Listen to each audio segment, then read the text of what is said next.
Mulai hari ini, Pajajaran hilang dari alam kehidupan. Hilang kotanya, hilang namanya.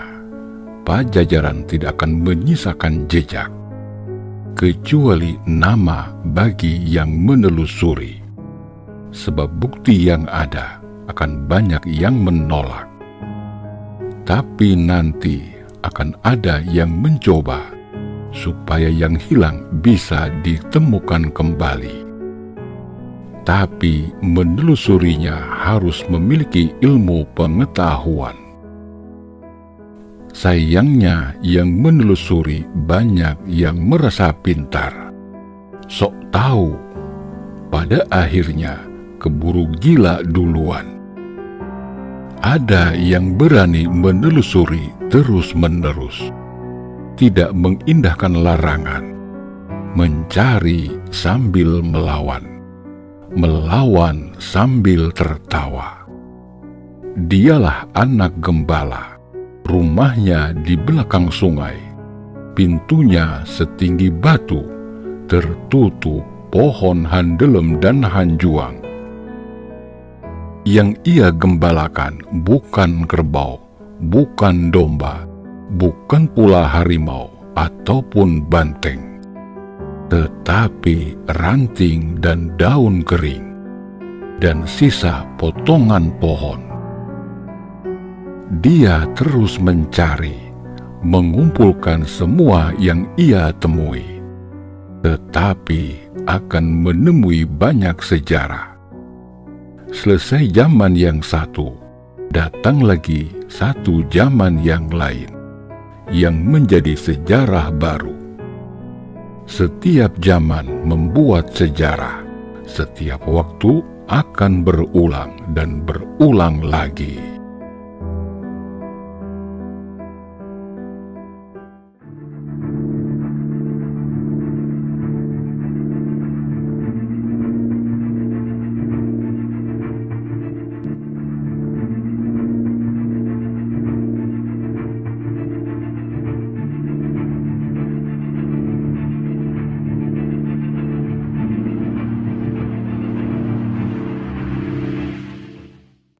Assalamualaikum warahmatullahi wabarakatuh. Mugia Rahayu Sagung Dumadi, Sampurasun.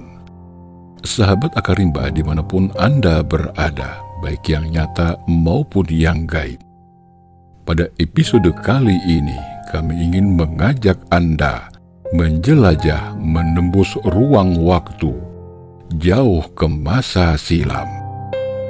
Mengenang kebesaran kerajaan Sunda yang lebih dikenal dengan sebutan Pakuan Pajajaran. Namanya begitu melegenda dan terpatri abadi di hati dan ingatan kolektif masyarakat Jawa Barat. Namun hingga kini, letak keraton Pajajaran masih menjadi misteri. Sebelum kita lanjut, materi video ini cukup membosankan.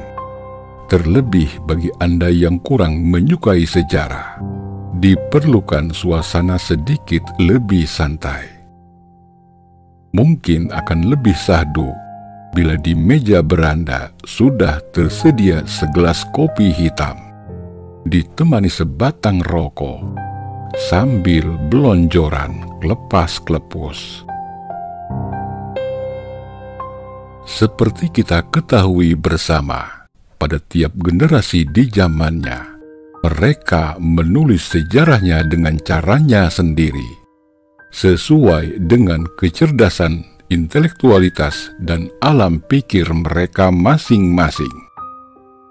Tentu saja akan sangat berbeda cara menulis sejarah dan produk yang dihasilkan antara manusia yang hidup pada abad ke-16 atau 17 dengan manusia yang hidup pada zaman sekarang.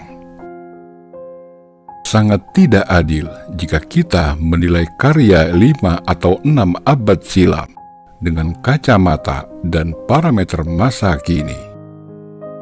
Oleh karena itu, kita dituntut untuk melakukan reinforcement dan recruit ketika membaca naskah kuno seperti itu. Dengan demikian, kita tidak akan begitu saja menilai informasi yang diperoleh dari naskah kuno sebagai dongeng, mitos, atau karya sastra belaka yang jauh dari nilai-nilai kebenaran faktual. Seperti sejarah Prabu Siliwangi dan kerajaannya yang lengit, meskipun kurang didukung oleh bukti-bukti empirik yang memadai, namun tetap memiliki keberadaan objektif dan rasionalitas historiografis. Tradisi pemikiran yang ada di balik historiografi tradisi kita bukan hayalan tanpa dasar, melainkan renungan yang dapat ditransformasikan sebagai kekuatan intelektual dan kultural. Prabu Siliwangi dan kerajaan Pakuan Pajajaran yang lengit bukan mitos, bukan dongeng. Keberadaannya didukung oleh fakta historis. Dikutip dari album inventarisasi aset pusaka Kota Bogor. Pada abad ke-8, wilayah Bogor diketahui sebagai ibu kota kerajaan Pakuan Pajajaran. Nama wilayah Bogor pada masa itu bernama Daye, yang diperintah oleh seorang raja, Sri Baduga Maharaja Ratu Haji atau Prabu Siliwangi, yang memerintah sejak tanggal 3 Juni 1482. Masa ini dianggap sebagai tahun lahirnya Kota Bogor. Kemudian sejarah mencatat Pakuan Pajajaran hancur rata dengan tanah. Tercatat pada 8 Mei 1579 akibat serangan Kesultanan Banten oleh Maulana Yusuf. Kala itu raja yang berkuasa Prabu Sedah Raga Mulia, dan pada masa ini dianggap sebagai masa berakhirnya Pakuan Pajajaran, yang ditandai dengan dirampasnya Palangka Sriman Sriwacana dari Pakuan Pajajaran, diboyong ke Keraton Surasowan di Banten. Akibat dari penyerangan ini tidak saja mengakibatkan kehancuran ibu kota kerajaan Pajajaran, tetapi juga pembunuhan massal masyarakat di sekitarnya, sehingga dapat dikatakan rantai sejarah keberadaan wilayah ini hilang sama sekali. Setelah tahun 1579, tidak ada lagi keterangan tertulis mengenai peristiwa yang terjadi di wilayah tersebut, sampai adanya ekspedisi oleh Scipio dan rombongannya pada tahun 1687. Kemudian kedatangan Adolf Winkler pada tahun 1690, diteruskan oleh Abraham Panraibe pada tahun 1703, 1704, dan 1709. Dari laporan-laporan ekspedisi tersebut kemudian diketahui batas-batas kerajaan Pakuan Pajajaran, seperti wilayah alun-alun Empang, ternyata merupakan alun-alun bagian luar pada zaman Pakuan Pajajaran, dan letak gerbang masuk kerajaan Pakuan Pajajaran. Batas-batas fisik kerajaan Pajajaran sebagai berikut. Sebelah barat berupa benteng alam dan puncak tebing Cipaku yang curam.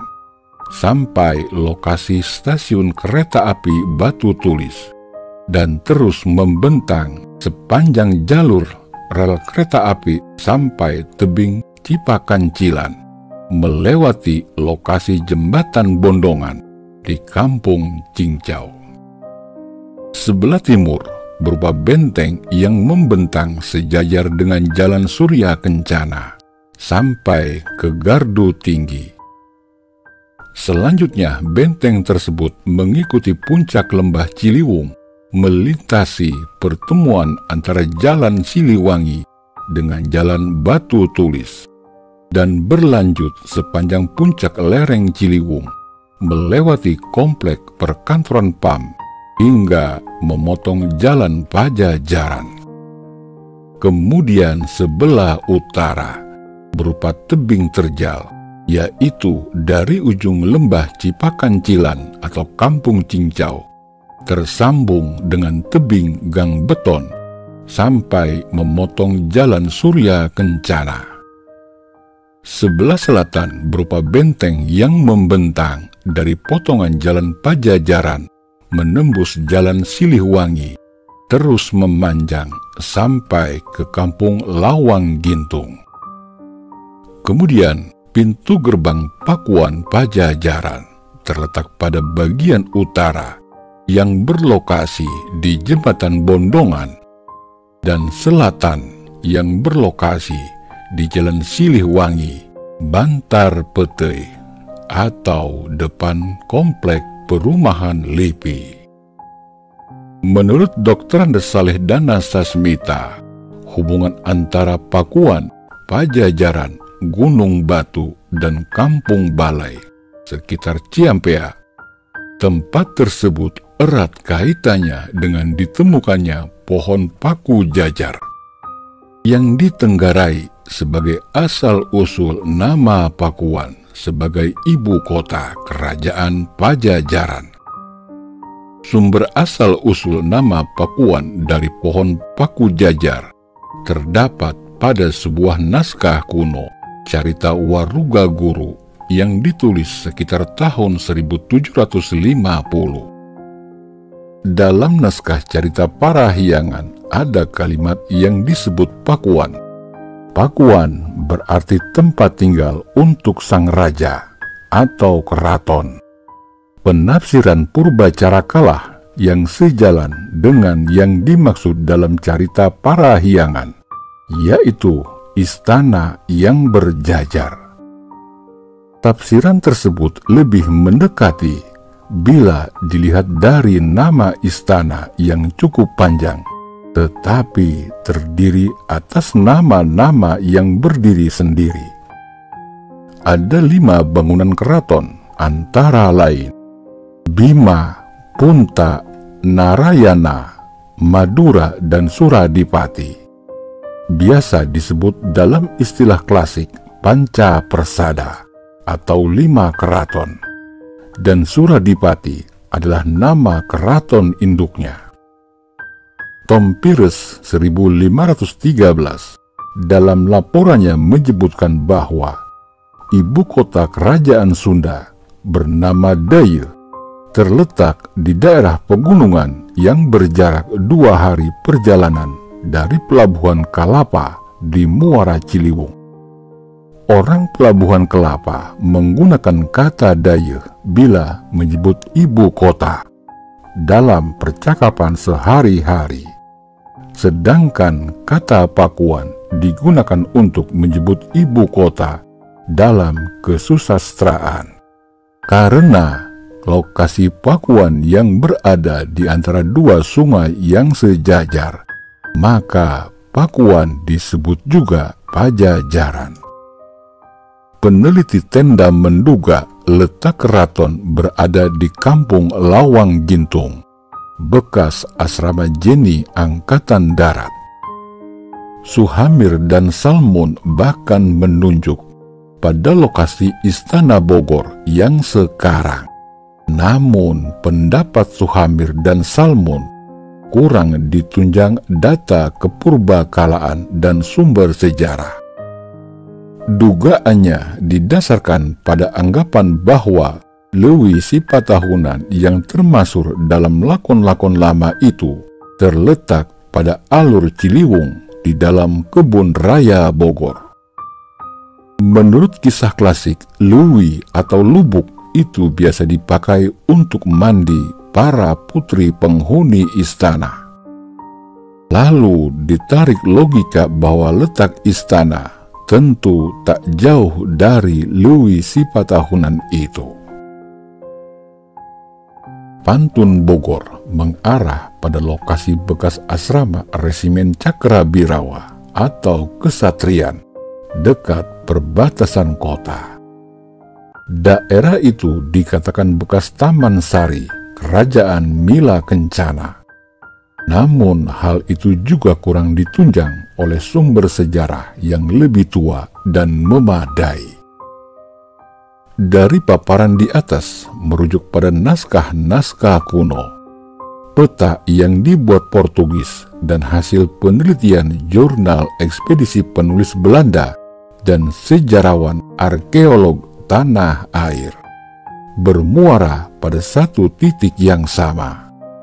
Hal ini senada dengan hasil komunikasi transendental, penelusuran jejak gaib yang terlihat dan simbol yang terbaca. Keberadaan Keraton Pakuan Pajajaran tepat berada di lokasi yang saat ini menjadi Istana Bogor. Rekonstruksi sedang kita tunggu-tunggu agar kebenaran sejarah terkuak bersama alamnya. Jangan takut menerima realitas sejarah yang mungkin berlawanan dengan keyakinan kita selama ini. Karena bangsa yang tidak takut melihat kebenaran masa lalu berani memperbaikinya demi melangkah menuju masa depan, menjelma menjadi bangsa yang memiliki kepribadian tangguh menuju mercusuar dunia. Indonesia, inna dina indallahil Islam.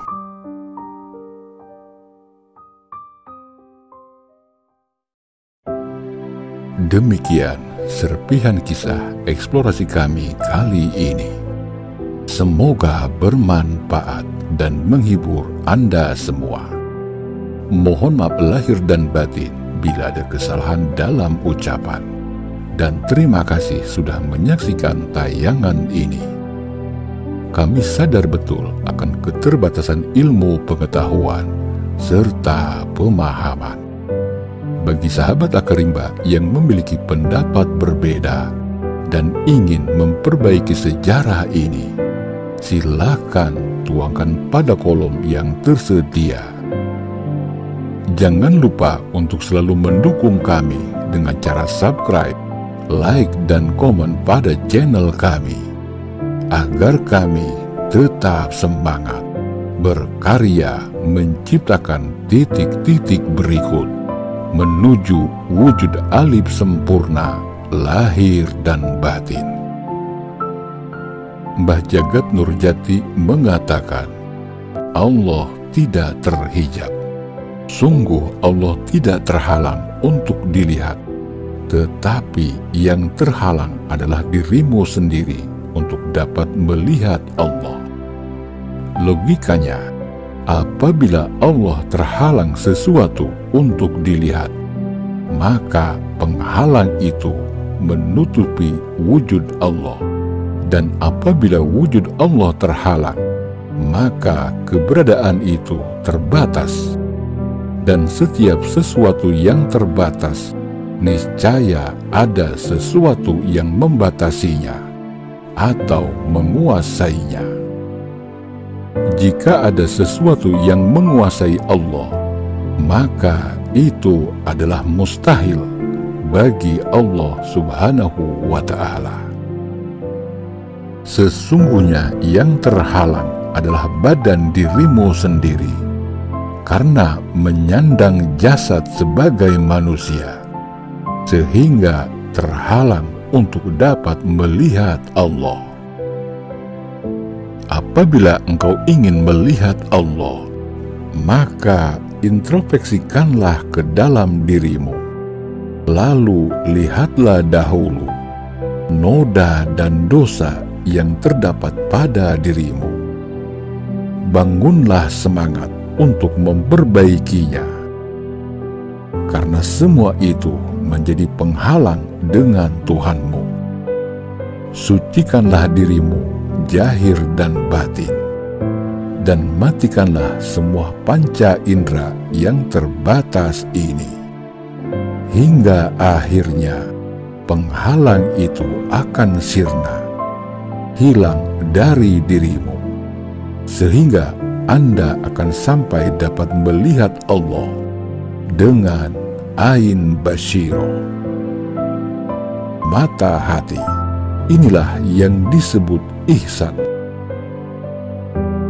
Allah berfirman, kami akan memperlihatkan kepada mereka tanda-tanda kekuasaan kami di segenap ufuk dan diri mereka sendiri. Puslihat ayat 53. Wallahu alam bisawab. Salam cinta leluhur Nusantara. Wabillahi taufik wal hidayah. Warido wa inayah. Wassalamualaikum warahmatullahi wabarakatuh.